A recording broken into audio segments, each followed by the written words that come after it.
Jai Hind students, myself Satyavan Maurya and I am going to present a class 12 physics lecture, the first chapter electrostatics.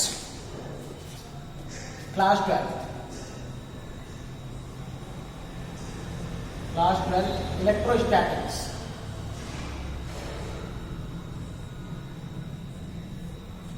पिछले videos में हम लोगों ने Coulomb's law को देखा था और कूलॉम्स लॉ का जो एक्सप्रेशन है वो F equal to 1/4 pi epsilon not Q1 into Q2 upon R square. 1/4 pi epsilon not में जो 4 पाई टर्म है उसको हम लोगों ने डिस्कस किया था कि क्यों वो टर्म कूलॉम्स लॉ में इन्वॉल्व किया गया है और हमने कुछ प्रॉपर्टीज भी देखी थी कूलॉम्स लॉ की। अब हम लोग कूलॉम्स लॉ को थोड़ा सा आगे बढ़ाते हैं और देखते हैं और कूलॉम्स लॉ को कैसे एक्सप्रेस किया जा सकता है वेक्टर फॉर्म में, क्योंकि कूलॉम्स लॉ के से जो फोर्स निकलता है कि force is a vector quantity. तो अब हम लोग अपने वेक्टर को थोड़ा सा और आगे बढ़ाते हैं और देखते हैं कि आगे क्या चीज़ें होती हैं। तो अब आगे थोड़ा सा देख लेते हैं कूलॉम्स लॉ में जो नेक्स्ट प्रॉपर्टीज है उसको देखते हैं। इसको स्टार बना लीजिए या ये आपकी 4th या 5th प्रॉपर्टी है। तो इफ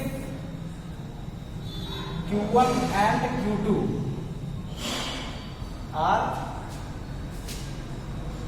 चार्जेस, अगर Q1 और Q2 चार्जेस हैं तो इनका मल्टीप्लीकेशन जो होगा and if Q1 into Q2 greater than 0, मतलब Q1 और Q1 इंटू Q2 अगर आपका क्या है पॉजिटिव होता है तो जो फोर्स होगा then force will be repulsive.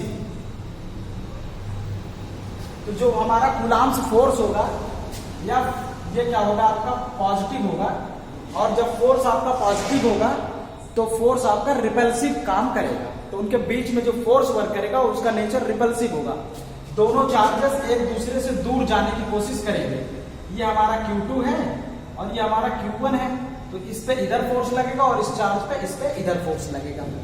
लेकिन अगर दूसरा पॉइंट लिखिए, अगर हमारा चार्ज Q1 और Q2 है और इफ Q1 इंटू Q2 अगर आपका लेस देन 0 आ रहा है या फिर और यहां पे भी और लगाइए, या फिर Q1 इंटू Q2 आपका निगेटिव आता है, देन फोर्स भी आपका क्या हो जाएगा, force will also negative, force भी निगेटिव हो जाएगा। और जब फोर्स हमारा निगेटिव हो जाएगा तो जो फोर्स वर्क करेगा इन दोनों के बीच में वो अट्रैक्शन फोर्स होगा, attraction, then force will be attractive in nature. अगर हमारे पास दो चार्जेस रखे गए हैं, दोनों चार्जेस के बीच में और जो फोर्स लग रहा है, अगर फोर्स की वैल्यू निगेटिव आ रही है इसका मतलब दोनों के बीच में अट्रैक्शन फोर्स काम कर रहा है, और अगर दोनों के बीच में फोर्स की वैल्यू पॉजिटिव आती है इसका मतलब फोर्स हमारा रिपल्सन हो रहा है। एक चार्ज दूसरे चार्ज से दूर जाना चाहता है, उन पे दूर जाने के लिए फोर्स लगता है। तो ये हमारा कूलॉम्स लॉ की अगली प्रॉपर्टी थी। अब हम लोग आगे चलते हैं और कूलॉम्स लॉ को डेरिवेट करते हैं और एक प्रॉपर्टी और देखते हैं, और वो प्रॉपर्टी है कि कूलॉम्स लॉ न्यूटन्स के थर्ड लॉ को फॉलो करता है, action and reaction law follow करता है। इस चीज को हम प्रूव करेंगे। तो अगली प्रॉपर्टी जो हमारी है, नेक्स्ट प्रॉपर्टी है कूलॉम्स लॉ की। कूलॉम्स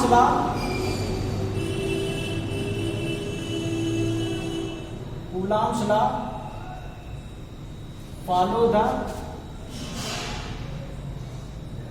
न्यूटन्स थर्ड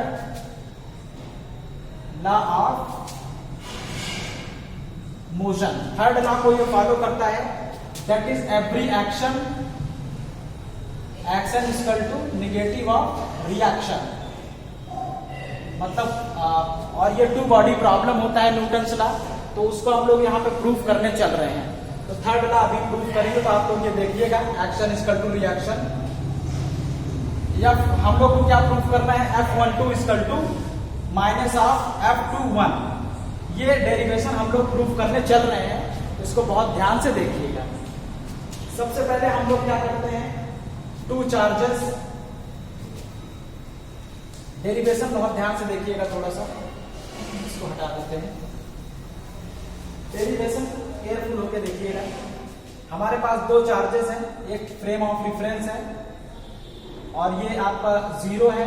यहाँ पे एक चार्ज Q0 रखा गया है, Q0 ओरिजिन पे रखा गया और दूसरा चार्ज R डिस्टेंस पर यहाँ पे QR रखा गया है, जो कि R पोजीशन वेक्टर है एट पॉइंट P। एक चार्ज ओरिजिन पे रखा गया है O पर, उसकी वैल्यू है Q0, और दूसरा चार्ज हमारा Q है, उसकी वैल्यू पॉइंट P पर रखा गया है और उसका पॉइंट P का पोजीशन वेक्टर है small r, vector R। R is the distance between OP and R cap is the direction of OP direction. Okay, अब यहां पे अप्लाई करते हैं कूलॉम्स लॉ। तो क्योंकि दो चार्जेस हैं Q0 और Q, तो टोटल जो फोर्स लगेगा, फोर्स ऑन चार्ज Q, इस चार्ज पर जो फोर्स लगेगा उसकी वैल्यू हम लोग लिखने चल रहे हैं, force on charge Q F equal to हो जाएगा 1/4 pi epsilon not Q vector R और Q0 एट 0, पोजीशन ओरिजिन पर रखेगा, इस वजह से हमने यहाँ पे 0 लगाया है। हम ये बगल उसकी पोजीशंस को भी लिख रहे हैं कि कहाँ पे ये चार्ज रखा गया है, और इन दोनों चार्जेस के बीच की जो डिस्टेंस है वो वेक्टर R है, तो इसका मैग्नीट्यूड जो होता है उसको हम लोग लिखते हैं R² और R कैप। इस चार्ज पर जो फोर्स लग रहा है उसका डायरेक्शन किधर होगा, इधर। हमने सेकंड प्रॉपर्टीज में बताया था कि दोनों चार्जेस पर जो फोर्स का डायरेक्शन होगा वो दोनों चार्जेस को मिलाने वाली जो लाइन होगी उसी लाइन के पैरेलल होगा, उसी लाइन के अलोंग होगा। तो इसलिए R कैप का डायरेक्शन, फोर्स का डायरेक्शन वही होगा जो R कैप का डायरेक्शन होगा। तो FR equal to 1/4 pi epsilon not Q into Q0 upon R², और R कैप को हम लोग लिख सकते हैं vector R upon mod of R, vector R equal to 1/4 pi epsilon not Q0 upon R² into R, आपका R की power 3 हो जाएगा और वेक्टर R हो जाएगा। इस तरीके से हमने एक कूलॉम्स लॉ निकाल दिया। कूलॉम्स लॉ, जब हमारा चार्ज, एक चार्ज ओरिजिन पर है और दूसरा चार्ज किसी पॉइंट P पर रखा गया और जिसका पोजीशन वेक्टर R है, तो हमारा जो कूलॉम्स लॉ होगा, इसको इलेक्ट्रोस्टैटिक फोर्स भी बोलते हैं और इसको कूलॉम्स फोर्स भी बोलते हैं और इसको कूलॉम्स लॉ भी बोलते हैं। तो जो हमारा एक्सप्रेशन होगा फोर्स का, this will looks like this. Okay, अब हम लोग चलते हैं, जब हमारा चार्ज ओरिजिन के अलावा कहीं और पे, इसको आप लिख लीजिए, when one charge is placed at origin, तो इसको आप लिख लीजिएगा, तब के लिए कूलॉम्स लॉ है। अब हम लोग देखते हैं, जब हमारा चार्ज ओरिजिन के अलावा कहीं और रखा होता है, एक चार्ज यहाँ पे रखा होगा और एक चार्ज यहाँ पे रखा होगा, तो उसके लिए हम लोग कूलॉम्स लॉ को डिराइव कर देते हैं। तो आइए देखते हैं, व्हेन, लिख लीजिए, नेक्स्ट हेडिंग लिखिए, Coulomb's law when your charges is placed other than origin. इसको आप हेडिंग डाल लीजिए, Coulomb's law when charges placed other than origin. ये तो तब हमने किया जब ओरिजिन पर था। अब आइए देखते हैं, ये आपका क्या है,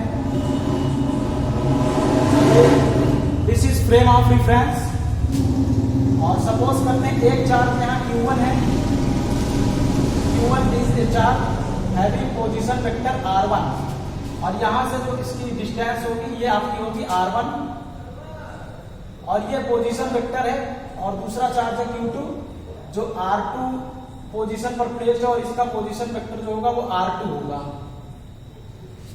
होगा, और इसका नाम है O, इसका नाम है P और इसका नाम है Q, और ये जो डिस्टेंस होगी, और इन दोनों चार्जेस के बीच की जो डिस्टेंस होगी उसका नाम ये होगा। तो सबसे पहले P और Q वेक्टर निकाल लेते हैं। PQ आपका क्या होगा, फ्रॉम द डायग्राम,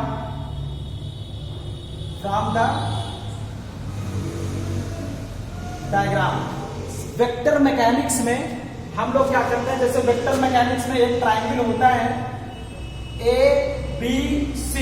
अगर कभी भी ट्राइंगल बनता है वेक्टर मैकेनिक्स में, तो अगर आपको AC निकालना होता है, फाइंड द वेक्टर AC, तो जो हमारा तीसरा वर्टेक्स होता है उसको भी हम लोग बीच में इन्वॉल्व कर लेते हैं। तो तीसरा वर्टेक्स हमारा B है, तो इसको कैसे लिखेंगे ध्यान से देखिएगा, vector AB plus vector BC। तो जो तीसरा वर्टेक्स है उसको हम लोग बीच में ले लेते हैं और बीच में प्लस साइन लगा देते हैं। तो यहाँ पे भी आप देखिए, आपको OP पता है और OQ पता है, तो हमें निकालना है PQ निकालना है। ये जो ट्राइंगल है, तो PQ अगर निकालना, तो ये तीसरा वर्टेक्स O है, तो इसको PQ को क्या लिखेंगे, PO प्लस OQ, इसकी तरह। तो PQ यहां से इस ट्राइंगल को आप फोकस करिएगा, इस ट्राइंगल को लिखेंगे PQ equal to PO plus OQ। तीसरा वर्टेक्स आप बीच में ले लेंगे O और प्लस OQ, तो हमारा वेक्टर क्या बन जाएगा, PQ equal to PO plus OQ। अब यही चीज हम यहाँ पे चल रहे हैं लिखने, इसको ध्यान से देखिएगा। ये हमारा वेक्टर का जब ट्राइंगल बनेगा तो इस तरीके से हम अपने वेक्टर को रिप्रेजेंट करते हैं। अब ध्यान से देखिएगा कैसे इसको करते हैं, यहाँ पे इसको लिखने चल रहे हैं। अब यही चीज हम यहाँ पे लिखेंगे, PQ इक्वल टू, ये चीज देखिएगा, PQ equal to PO plus OQ। Vector PQ equal to vector PO plus vector OQ। और किसी भी पॉइंट का पोजीशन वेक्टर उसकी ओरिजिन से डिस्प्लेसमेंट होता है, तो PO को हम लोग लिख सकते हैं माइनस ऑफ OP और प्लस OQ ऑलरेडी है।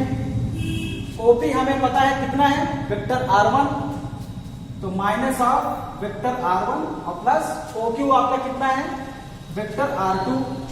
तो ये हमारा हो जाएगा vector R2 minus vector R1। समझ पाए? तो PQ इक्वल टू आपका हो जाएगा वेक्टर R2 माइनस R1। तो ये वेक्टर हमारा है। अब हम लोग कूलॉम्स लॉ लगाते हैं। नाउ फोर्स ऑन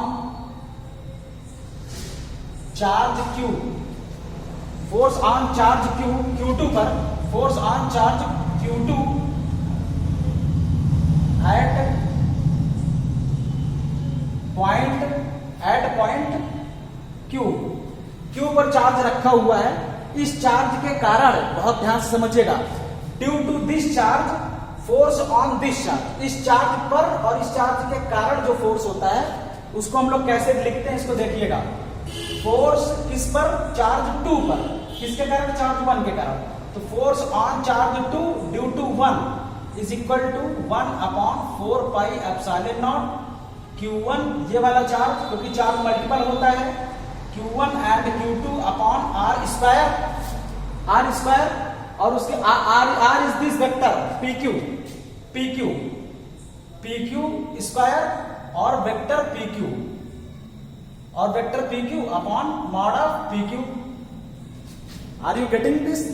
अब हम लोग इसको क्या लिख सकते हैं, 1 upon 4 pi epsilon not Q1 into Q2 upon PQ की पावर 3 वेक्टर PQ, और ये आपका क्या हो जाएगा, F21 और PQ के प्लेस पे हम लोग क्या लिख सकते हैं, वेक्टर PQ के प्लेस पे R2 माइनस R1 इसको कर सकते हैं। तो यहाँ पे हम लोग लिखेंगे 1 upon 4 pi epsilon not Q1 into Q2 upon PQ के प्लेस पे R2 माइनस R1 लिखेंगे, तो mod of R2 minus R1 power 3, R2 minus R1 vector. Okay, अब हम लोग late R2 minus R1 vector, R2 minus R1 को हम लोग लिखेंगे R21 वेक्टर R21। तो अब R2 माइनस R1 की जगह हम लोग ये चीज रखेंगे। तो अब नया एक्सप्रेशन ये जो फोर्स का है क्या हो जाएगा, F21 equal to 1 upon 4 pi epsilon not Q1 and Q2 upon R21 power 3 vector R21 का मतलब होता है R2 माइनस R1। बहुत ध्यान से समझिएगा। तो ये हमारा कूलॉम्स लॉ हो गया। अब जब दो चार्जेस हमारे अलग अलग पोजीशंस पे रखे गए हैं तब, और ये आपका फोर्स है force on charge 2 due to charge 1 के कारण 2 पर जो फोर्स लग रहा है वो फोर्स का एक्सप्रेशन है। अब हम लोग निकालते हैं force on 1 due to charge 2। अब इस पर जो फोर्स लगेगा उसको निकालेंगे इस चार्ज के कारण। तो इस चार्ज के कारण इस पर जो फोर्स लगेगा वो चीज अब हम लोग निकालने चल रहे हैं। इसको देखिएगा, इसको आप नोट कर लीजिए। अभी हम इस एक्सप्रेशन का यूज करेंगे। इक्वेशन नंबर इसको 1 आप प्लॉट करिए। इक्वेशन 1 का यूज करेंगे। बोर्ड हमारा छोटा है इसलिए हमें इसे रब करना पड़ेगा पूरा, लेकिन इस एक्सप्रेशन को आप कॉपी में लिख लीजिए। इसका भी यूज हम लोग करेंगे, बहुत ध्यान से देखिएगा। R21 का डायरेक्शन क्या होगा? R21 का ये वाला डायरेक्शन है PQ। R21 का डायरेक्शन P से Q का डायरेक्शन है। अब हम लोग इसको रब करते हैं, नोट कर लीजिएगा।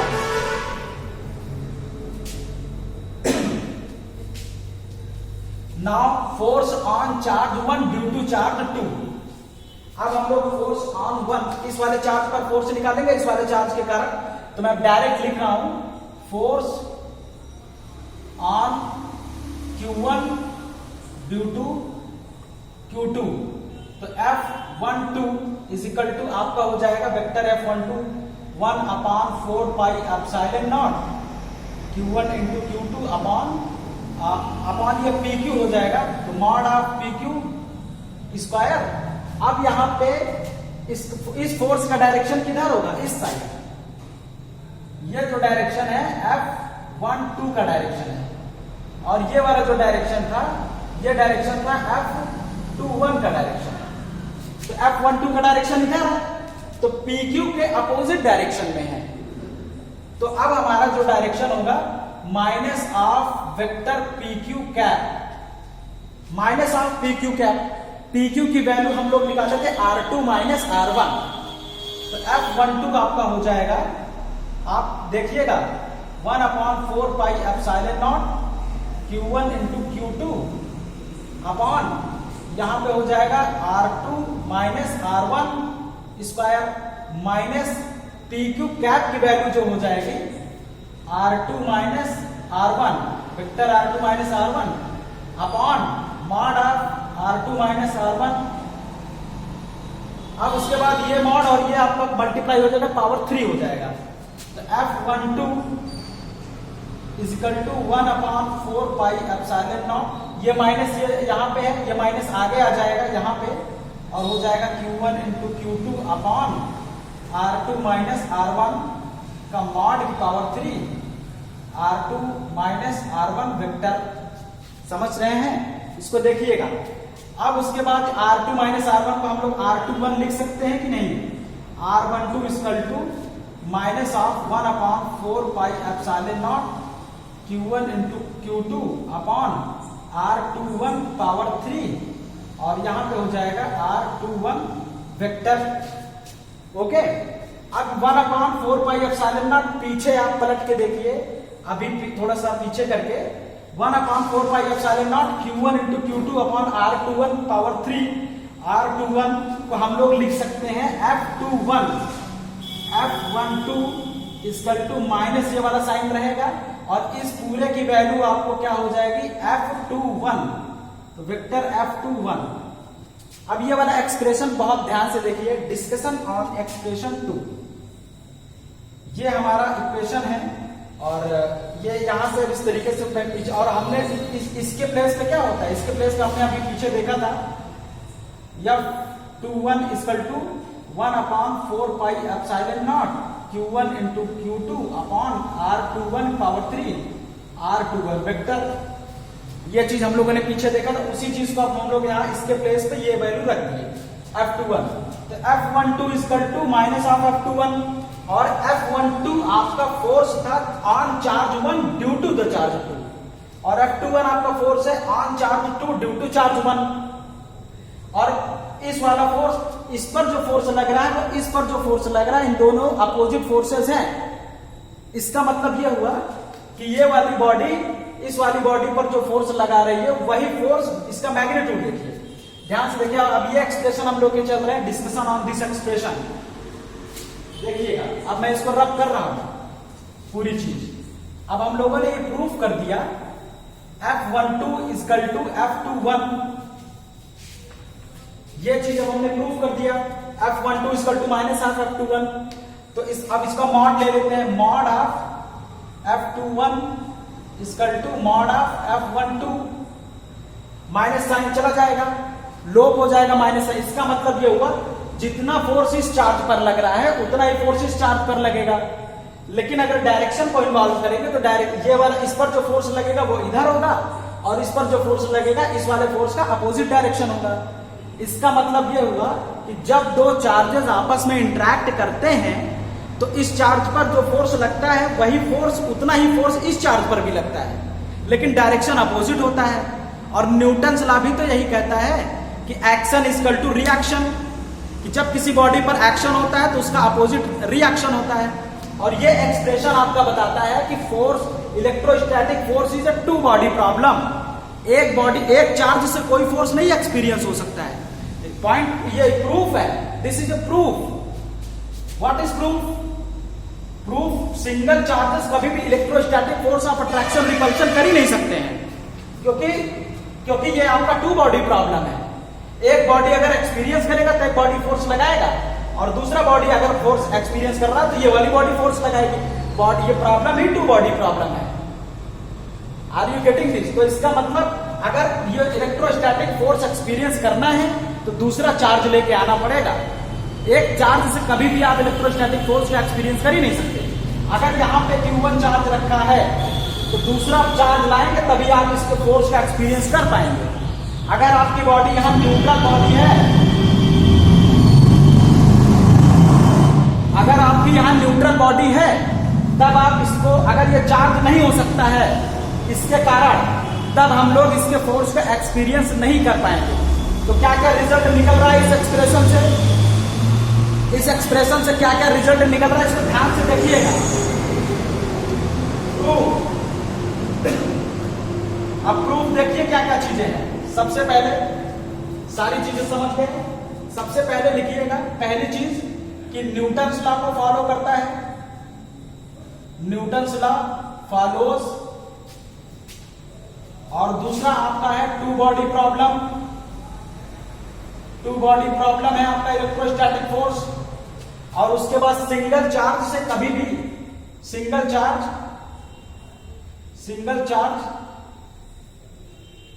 Can not be experienced a force. बिना दो चार्जेस के आप फोर्स का एक्सपीरियंस नहीं कर पाएंगे, कम से कम इलेक्ट्रोस्टैटिक्स को तो बिल्कुल भी नहीं, क्योंकि ये expression F21 equal to minus half F12, अरे ये मैथमेटिक्स है, इसका मतलब समझिए। और ये कला, ये आर्ट आपको डेवलप करना पड़ेगा कि एक मैथमेटिक्स के कैसे इंफॉर्मेशन निकालते हैं, और उसी को हम लोग फिजिक्स बोलेंगे। ये इसका ये मतलब नहीं है, इसका मतलब आप देखिए क्या क्या चीजें हैं। इंफॉर्मेशन, छोटे से एक्सप्रेशन में इतने ज्यादा शब्दों की इंफॉर्मेशन छिपी पड़ी है, तो इसको पकड़िएगा। This is original physics. Okay, तो अब हम लोग ये स्टैब्लिश कर चुके हैं कि हमारा कूलॉम्स लॉ न्यूटन्स लॉ को फॉलो करता है। एक लॉ दूसरे लॉ को फॉलो करता है, जो कि यूनिवर्सल लॉ काम कर रहा है। तो ये हमारा था न्यूटन्स लॉ तब के लिए। और हम लोगों ने कूलॉम्स लॉ, जब हमारा दोनों चार्ज, एक चार्ज यहां पे स्टैब्लिश है, एक चार्ज यहां पे अदर देन ऑरिजिन, और इसकी हेल्प से हम लोगों ने ये प्रॉपर्टी, कूलॉम्स लॉ की अगली प्रॉपर्टी को भी प्रूफ कर लिया। अब हम लोग पढ़ते हैं superposition of the Coulomb's force, superposition of electrostatic force, या फिर सुपरपोजिशन ऑफ कूलॉम्स लॉ। तो हेडिंग डाल दीजिए, अगली हेडिंग डाल दीजिए superposition of Coulomb's law. Superposition of Coulomb's law. Superposition का क्या मतलब होता है, इसको समझते हैं थोड़ा सा। Superposition of Coulomb's law,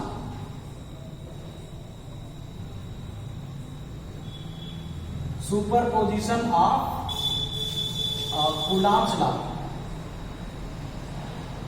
Coulomb's law, इसको बहुत ध्यान से समझिएगा। थोड़ा सा मैं जो बोलता हूं हमारे शब्दों पे फोकस करिए। जो जितनी भी बातें मैं बोल रहा हूं बहुत इंपॉर्टेंट चीजें हैं। ओके, तो ध्यान से समझिएगा। जितनी भी चीजें मैं बोल रहा हूं बहुत ईमानदारी के साथ इसको सुनिए, तब आप समझ पाएंगे कि बातें किस चीज की और क्या बातें हो रही हैं। और बहुत ही डेडिकेशन दिखाएंगे तभी समझ पाएंगे, क्योंकि ओरिजिनल फिजिक्स की बातें हम लोग यहाँ पे कर रहे हैं। तो देखिए यहाँ पे अब अगला टॉपिक है superposition of Coulomb's law. Okay, तो सबसे पहले सुपरपोजिशन का मतलब समझते हैं। सुपरपोजिशन का मतलब होता है जैसे आपके पास कोई एक ऑब्जेक्ट यहाँ पे रखा हुआ है और ये दूसरा ऑब्जेक्ट है, एक ऑब्जेक्ट का दूसरे ऑब्जेक्ट पर इंटरेक्शन हो रहा है, अगर तीसरा ऑब्जेक्ट आ जाता है उसके कारण इनके इंटरेक्शन में कोई फर्क नहीं पड़ता है, तो उसको हम लोग क्या बोलते हैं, सुपरपोजिशन थ्योरम या सुपरपोजिशन प्रिंसिपल बोलते हैं। जैसे यहाँ पे सपोज दैट एक बॉडी ए है और यहाँ पे एक बॉडी बी है और ये दोनों बॉडी के बीच में कुछ आपका वर्क कर रहा है, कोई इंटरेक्शन वर्क कर रहा है या फोर्स लग रहा है या कुछ भी इनके बीच में ट्रांसफर हो रहा है, इनका अपना रिलेशन है ए और बी। अब अगर कोई बॉडी सी आ जाता है और इनके वजह से इन दोनों के रिलेशन में कोई फर्क नहीं पड़ता है, अगर ये एक बार अगर एक दिन में सपोज दैट 10 चीजें ट्रांसफर कर रहे हैं, तो अब इनके आ जाने से चाहे जितनी गहरी दोस्ती इनके साथ कर लें और ये चाहे इनके साथ चाहे कितनी भी अच्छी दोस्ती कर लें, लेकिन इनके जो एक्सचेंज प्रोसेस है, जो इंटरेक्शन में कोई चेंज नहीं आएगा, बल्कि इनके आ जाने से हो सकता है इधर से इधर भी और ज्यादा ट्रांसफर करें, लेकिन इनकी वैल्यूज पर चेंज नहीं होगा। इस प्रोसेस को हम लोग सुपरपोजिशन प्रोसेस बोलते हैं। देखिएगा, तो जब भी किसी भी दो इंटरेक्शन किसी third interaction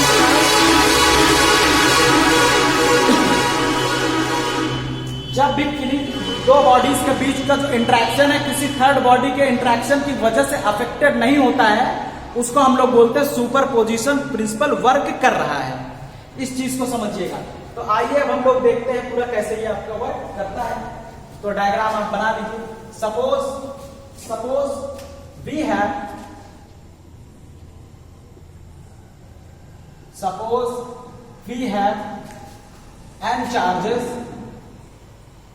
n charges placed R1, R2, R3 Rn and values, charges की वैल्यूज क्या क्या है, Q1 है, Q2 है, Q3 है, कहां तक, Qn तक वैल्यूज हैं। तो किसी चार्ज पर कितना फोर्स लगता है उसको हम लोग देख लेते हैं। तो ये हमारा फ्रेम ऑफ रिफरेंस है और यहाँ पे चार्ज Q1 रखा है, यहाँ पे चार्ज Q2 रखा है और यहाँ पे चार्ज Q3 रखा है, Q4 और Qn, बहुत सारे चार्ज और सबका पोजीशन वेक्टर है R1, R2, R3, R4, Rn। तो इनका हो जाएगा Rn, इनका हो जाएगा R4, इनका हो जाएगा R3, इनका हो जाएगा R2 और इनका हो जाएगा R1। अब मैंने वेक्टर कॉन्सेप्ट आपको बता दिया है, अब हम लोग आगे बढ़ते हैं। यहाँ पे डायरेक्ट वेक्टर कॉन्सेप्ट यूज करेंगे, इस चीज को समझ लीजिएगा। तो ये हमारा पोजीशन वेक्टर है, ये चार्जेस है और ये इनकी पोजीशन वेक्टर है और ये एक्स एक्सिस है, ये वाई एक्सिस है और ये हमारा जेड एक्सिस भी हो जाएगा। तो अब देखिए, क्योंकि ये चार्ज जैसे चार्ज Q2 को हमने सेलेक्ट किया, हमें ये बताना है Q2 पर कितना फोर्स लगेगा। तो क्योंकि Q2 के बगल Q3 भी रखा हुआ है, Q4 भी रखा हुआ है, Q1 भी रखा हुआ है, बहुत सारे चार्जेस रखे हुए हैं Q2 के बगल, तो Q1 भी इस पे फोर्स लगाएगा, Q3 भी इस पे फोर्स लगाएगा और Q4 भी इस पे फोर्स लगाएगा। जितने चार्जेस सब Q2 पर फोर्स लगाएंगे। अब जब सारे चार्जेस Q2 पर फोर्स लगाएंगे तो टोटल कितना फोर्स Q2 पर लगा, इस चीज को अब हम लोग यहाँ पे प्रूफ कर रहे हैं। तो इसको बहुत ध्यान से समझिएगा। सपोज करते हैं हम Q1 को सेलेक्ट करते हैं, Q1 को, तो the force on charge Q1 पर चार्ज 2 के कारण, Q1 due to charge Q2 is कितना हो जाएगा, F on 1 due to 2, F1 2 पर, मतलब 1 पर 2 के कारण। तो आपका कितना हो जाता है 1/4 pi epsilon not Q1 into Q2 upon R12। आप पीछे देख लीजिएगा कैसे मैंने फोर्स लिखा था, और यहाँ पे आपका हो जाएगा R12 का स्क्वायर, या इसको हम लोग स्क्वायर R12 कैप। अब चार्ज 1 पर चार्ज 3 के कारण, चार्ज 1 पर चार्ज 3 के कारण कितना फोर्स लगता है उसको देखिए। चार्ज 1 पर चार्ज 3 के कारण equal to 1/4 pi epsilon not Q1 into Q3 upon R13 square R13 cap. Okay, अब चार्ज 1 पर चार्ज 4 के कारण कितना फोर्स लगता है इसको देखिएगा। चार्ज 1 और 4 इक्वल टू आएगा 1/4 pi epsilon not Q1 into Q3 upon R14 की पावर 14 Q4 की पावर 2 R14 कैप। अब उसके बाद ऐसे n चार्ज के कारण चार्ज 1 पर कितना फोर्स लग रहा है, तो ऐसे ऐसे हम लोग करते चले आएंगे। तो यहाँ आपका F1m vector equal to 1/4 pi epsilon not Q1 into Qn upon R1n square R1n cap. अब चार्ज 1 पर इतने सारे फोर्सेस लग रहे हैं, तो टोटल फोर्स ऑन चार्ज 1 कितना लगेगा, इन सबको ऐड कर देंगे, vector addition. All this charge get added, तो वेक्टर एडिशन करेंगे तभी तो हमें टोटल फोर्स निकलेगा चार्ज 1 पर कितना लग रहा है इस वाले चार्ज पर। तो अब ध्यान से देखिएगा, नाउ एडिंग, ये इक्वेशन 1 हो गया, this equation 2, this equation 3, this equation 4, और इस सारे इक्वेशंस को हम लोग ऐड करेंगे तो हमें टोटल फोर्स ऑन चार्ज 1 निकल जाएगा। तो ध्यान से इसको देखिएगा, मुझे इसको रब करना पड़ेगा, आप इसको लिखते हुए आगे बढ़िए। इसको देखिए, मैं इसको रब कर रहा हूं, बहुत ध्यान से इसको देखिएगा जो भी चीजें लिख रहे हैं। तो अब यहां पे expression total force on charge 1 equal to हो जाएगा F12 plus F13 plus F14 plus dot dot dot dot F1n। अब जो चीजें हमने वहां लिखा था वहां लिख देते हैं 1/4 pi epsilon not Q1 into Q2 upon R12 square R12 cap plus 1/4 pi epsilon not Q1 into Q2 upon R13 square R13 cap dot dot dot dot dot, यहां पे वेक्टर आपका हो जाएगा 1/4 pi epsilon not 1/4 pi epsilon not Q1 into Qn upon R1n square R1n cap. Okay, अब इसमें 1/4 pi epsilon not और Q1 देखिए सब में कॉमन है, Q1 हम लोग बाहर ले लेंगे, तो अपने पास जो फॉर्मूला बचेगा F1 equal to 1/4 pi epsilon not, Q1 बाहर आ जाएगा तो बचेगा क्या, Q2 upon R12 square R12 cap plus Q3 upon R13 square R13 cap plus dot dot dot dot dot Qn upon R1n square R1n cap. Okay, अब ये हमारा क्या हो जाएगा, इसको हम लोग समेशन कन्वेंशन फॉर्म में लिखेंगे तो क्या हो जाएगा इसको देखिएगा, 1/4 पाई एप्सिलॉन नॉट, Q1 बाहर है तो इसको हम लोग लिख सकते हैं समेशन में। कैसे लिखेंगे, समेशन ऑफ, इसमें वेरी क्या कर रहा है, देखिए यहाँ पे 1 तो फिक्स है, इसमें भी 1 है, इसमें भी 1 है, इसमें भी 1 है सफिक्स में, लेकिन 2 3 4 और n वेरी कर रहा है, और ऊपर वाला 2 3 4 n और यहाँ 3 जगह पे वेरी कर रहा है पूरे एक्सप्रेशन में। तो मैं क्या इसको लिख रहा हूं, I इक्वल टू कहां से चल रहा है, 2 से, I इक्वल टू 2 से और n तक जाएगा, और Qn upon R1n square R1n cap. Sorry, n I very कर रहा है, जहां हर जगह I हो जाएगा, I हो जाएगा, this is I and this is I। Okay, और ये हमारा पूरा एक्सप्रेशन है F1 का। तो F1 पर इतना फोर्स हमारा लग रहा है, ध्यान से देखिएगा। अब I इक्वल टू 2, जब I इक्वल टू हम लोग 1 ले लेंगे तो हमारे एक्सप्रेशंस में एक जगह पे आएगा F1 equal to F11 plus F12 plus F13 plus dot. तो जब हम I इक्वल टू 1 से ट्रेवल करेंगे तो हमारा पहला जो टर्म होगा F11, और कोई भी चार्ज खुद पर जो फोर्स लगाता है वो 0 होता है। कोई भी चार्ज खुद पर कैसे फोर्स लगा सकता है, तो जब कोई भी चार्ज खुद पर फोर्स नहीं लगा सकता तो हम F11 को भी ऐड कर लेते हैं कि वो चार्ज खुद पर भी जो फोर्स लगा रहा है, खुद के बीच की डिस्टेंस कितना है, 0। तो और इसका मतलब वो खुद पर फोर्स नहीं लगाएगा। तो जब नहीं लगाएगा तो किसी भी टर्म में जीरो को तो ऐड कर ही सकते हैं ना। तो अगले एक्सप्रेशन में हम लोग आई को 1 से वैरी कराएंगे, जिसमें ये वाला टर्म भी शामिल हो जाएगा और इस टर्म की वैल्यू 0 होगी। तो किसी एडिशन में 0 को इन्वॉल्व कर लेते तो कोई प्रॉब्लम नहीं है। तो हम लोग अपने एक्सप्रेशन में आई इक्वल टू 1 से ट्रेवल करवा सकते हैं। तो अगला इस चीज को क्या लिख सकते हैं, इसको देखिएगा। इस चीज को हम लोग लिख सकते हैं F equal to F1 equal to 1/4 pi epsilon not Q1 और उसके बाद summation of I equal to 1 to N QI upon R1I square R1I cap. ये हमारा एक्सप्रेशन हुआ कंप्लीट तरीके से प्रिंसिपल ऑफ सुपरपोजिशंस का। अब हम लोग इसको अंदर भी ले सकते हैं, तो क्या हो जाएगा पूरा F1 equal to summation of I equal to 1 to N vary कर रहा है और 1/4 pi epsilon not Q1 into QI upon R1I square R1I cap.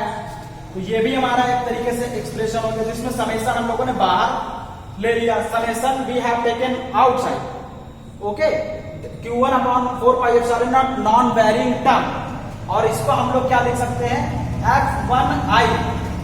और इस एक्सप्रेशन को क्या लिख सकते हैं, ध्यान से देखिएगा। F1 इक्वल टू, इसको मैं रिमूव करता हूं प्लीज। और ये क्लास 12 IIT लेवल का है, बोर्ड लेवल से थोड़ा सा ऊपर है, तो इसको बहुत ध्यान से समझने की कोशिश करिएगा। अब ये एक्सप्रेशन को ऊपर लिखेंगे यहां पे, तो देखिएगा क्या हो जाता है। F1 equal to vector F1 equal to summation of I equal to 1 to N। इसको हम लोग 1/4 pi epsilon not Q1 into QI upon, इसको हम लोग लिख सकते हैं F1I। तो इसको लिख सकते हैं F1I वेक्टर। तो ये हमारा पूरा कंप्लीट एक्सप्रेशन हो गया। अब अगर आपको पूछना है चार्ज 2 पर कितना फोर्स लगेगा, तो 1 के प्लेस पर 2 रख देंगे। चार्ज 2 पर बाकी सारे चार्जेस के कारण कितना फोर्स लगेगा, तो F2 आपका कितना हो जाएगा, I इक्वल टू 1 से N तक ही चलेगा, F2I हो जाएगा। अब यहाँ पे चार्ज 2 पर, अब आपको चार्ज 2 पर बाकी सारे चार्जेस के कारण कितना फोर्स लग रहे हैं, चार्ज K पर कितना फोर्स लग रहा है, इसको हम लोग अब निकाल सकते हैं यहां से। ये एक्सप्रेशन आपका आ गया। अब हम लोग चार्ज K पर कितना फोर्स लग रहा है, force on charge K due to other charges Q1 Q2 Qn। तो फोर्स ऑन kth चार्ज पर कितना फोर्स लग रहा है बाकी सारे चार्जेस के कारण, तो उसका भी वेरिएशन होगा I इक्वल टू 1 से N तक FKI। ये हमारा क्या हो गया, value. This is our expression and that is called the principle of superposition of the Coulomb force. Okay, in this way your complete topic the Coulomb's law get finished. अब हम लोग इसके आगे इलेक्ट्रिक फील्ड और बाकी सारी चीजें पढ़ेंगे। तो ये हमारा दूसरा लेक्चर था कूलॉम्स लॉ पे, तो इसको आप पूरा नोट कर लीजिएगा। और क्योंकि वेक्टोरियल मैकेनिज्म है, आप लोग वेक्टर क्लास 11th में पढ़ाया जाता है, उसको बहुत अच्छे से पढ़िएगा, तभी आप इसको समझ पाएंगे, क्योंकि पूरा का पूरा ट्रीटमेंट वेक्टर से ही होता है।